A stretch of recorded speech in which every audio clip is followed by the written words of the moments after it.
On this episode of the CPG and CBD University podcast, it's the next part in our Gummy Central series, and we're getting right to the inside of the gummy. We explore gelatin and pectin and why manufacturers may choose one over the other and what the benefits are of each. It's the Battle of the Gummies on this episode of the CPG and CBD University podcast, and it starts right now.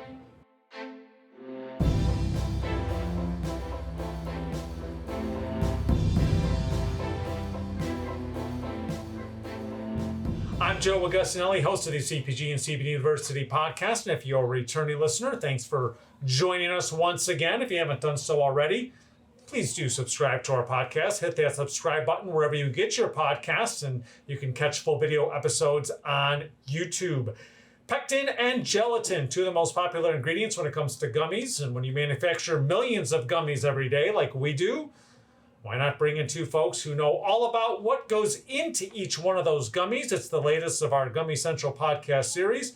Senior Formulation Specialist Sara Brown is back on the podcast. New title, but it's same Sara. She's back. Welcome back. And on making her first appearance on our podcast is our Innovation Manager, Ashley Huber. Welcome both to you. Ashley, welcome to your first podcast appearance. I know you're going to do great. Thanks. Thank you for having me. So let's get right to it. Pectin and gelatin and gummies, as the popularity of gummies has exploded recently, consumers are paying more attention to ingredients. So when we're talking gelatin or pectin, is this the gelling agent in cooking gummies, or where does it come along in gummies? That's correct. The pectin or the gelatin is the main thing in the gummies that's helping keep them congealed together. So it's giving it its texture and holding all of the ingredients in there, keeping a nice tasty gummy made together. And what's the benefits from using one or the other? I mean, there's manufacturers who use gelatin, there's some who use pectin, there's reasons for using both. Well, it's more of kind of like a texture preference.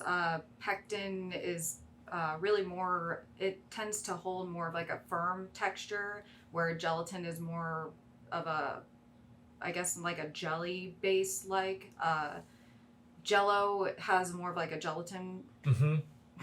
Like a mold type of deal. Yeah, it's like a little more Jello-like. So and the bite is it's a little harder to chew. Can be gelatin is a little bit harder to chew sometimes. Pectin gummy is a little easier for your teeth to kind of cut through a little bit. So sometimes people have a preference on either a harder gummy or a softer gummy, and you can kind of play with the textures with differences between the gelatin and the pectin. Mm-hmm. And then on the pectin side, correct me if I'm wrong, but for like a vegan gummy, like our Hemp Bombs Botanical Blend gummies, which were our first vegan, you can only use pectin, correct? Because it's animal-based? Yeah, to make a vegan claim, you got to have no gelatin in the formula. It is made from either bovine or pig.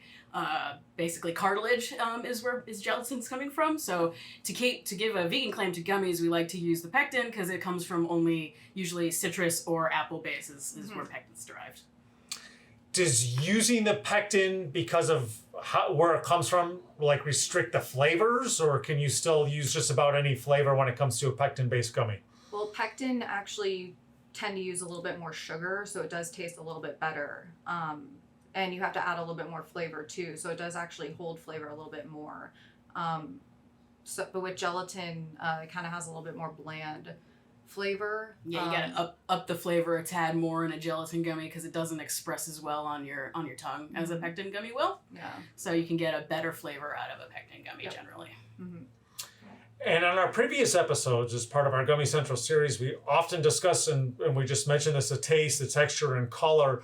Does using one ingredient over the other outside of texture affect, maybe the color or some other type of the gummy? A lot of the things it can affect is the actives that we're choosing to use. So depending on what we want to get out of the gummy, we might choose to use a pectin or a gelatin because it will have less interaction with that gelling agent. So some of our more difficult actives can cause the pectin to have, a problem gelling, but you could throw any active basically into a gelatin gummy and it's going to form okay. Mm-hmm.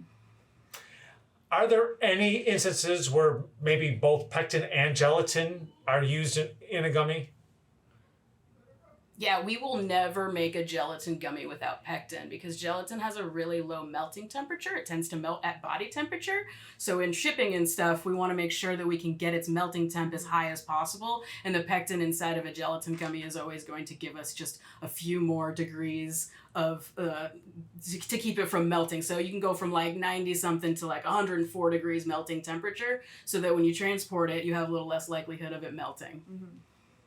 And then we often see new formulations of gummies. Is it easier to reformulate one type of gummy over another, whether it's gelatin or pectin based? Oh, gelatin, you can always rework. If there's ever an issue, you can reheat it up, melt it back down, kind of reformulate it. Pectin, you can't do that. So if you mess it up, you got to start over all the way from the beginning. However, with gelatin, you can kind of play around with it. However, back to the question we were just talking about, though, if a customer wants a pectin-based gummy, you got to learn to work with those actives. I actually just had a gummy that it was our Forever Well gummy that we wanted to be pectin-based, whether it was just for the vegan aspect or not. But I was working with the branched chain amino acids, and I had to play around with that pectin level and those amino acids and just find that sweet balance just to make it work, just for the texture wise and those amino acids, and figure out a way to make it set at room temperature. And those amino acids have some really weird pH things going on, so getting it to get to the right like low pH to get them to set gave her just a little bit of a challenge. And that firmness, that mouthfeel, and the texture was difficult. Yeah, you want it to be nice and pleasant in your mouth. Sometimes you play around with it, the pectin can come out a little funky. So to get it to the right, nice, smooth, clean bite, it's like I said, she got them and she nailed them. They're great. It was pretty difficult, though. And see how quick she learned. Right? We will have more on Forever Well Nutrition on a future episode of the podcast, so please stay tuned to our podcast. Very good. We taught her cheap plugs as in her first appearance, so we're good. That brings up an interesting follow-up question. Are there certain active ingredients that are maybe harder to work with gelatin than they do with pectin, or vice versa? GABA tends to be a pretty difficult one to get to a pectin gummy. We found a few things. Magnesium's really difficult to get into a pectin gummy, but you're usually going to have more issues with a pectin gummy and actives than you are going to with a gelatin gummy.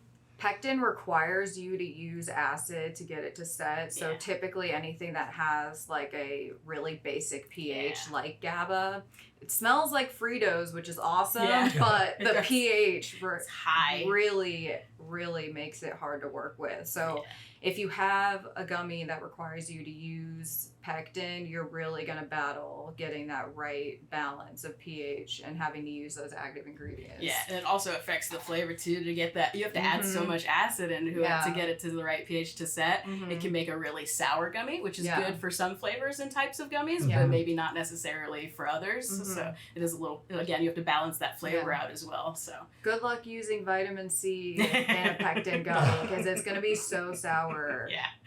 Or getting it to set, or like trying to pour it before getting it to set, it's just going to gel up on you immediately.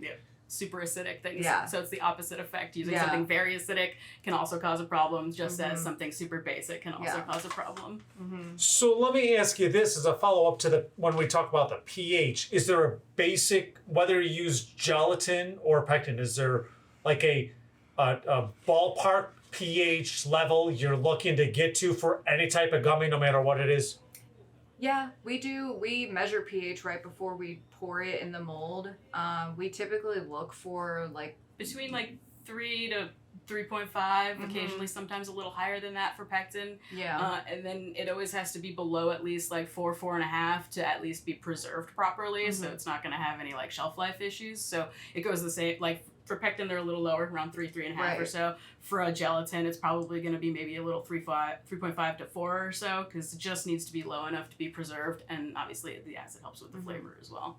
But that's also if your Brix value is right where it needs to be as well, too. Because if that isn't right and your pH doesn't match where your Brix is at, it's also not going to set either. Always important. Yes. Now we're getting science. So a follow-up question. I've got another one. We learned all about gummies. That's great. That's why we. If you that's want why it we to call it set Gummy and Central. you have your actives pH right, and Brix is where it's gotta be. pH Gotta be in and the right Brix. places. Yep. Yeah. So what's the Brix? I knew you were gonna ask me that. Yeah. Sarah Well, you could brought it definitely up. explain it better. So, go ahead. Our Brixes are usually, the final gummy Brixes are always usually going to be around 78 to 82, unless it's usually. Yeah. So you have to cook it sometimes higher before adding your actives, which might bring it down a little bit. So it might get up to like 84, and then you could add your actives and come down to around 80. Generally, a finalized gummy will probably be average around 80 Brix.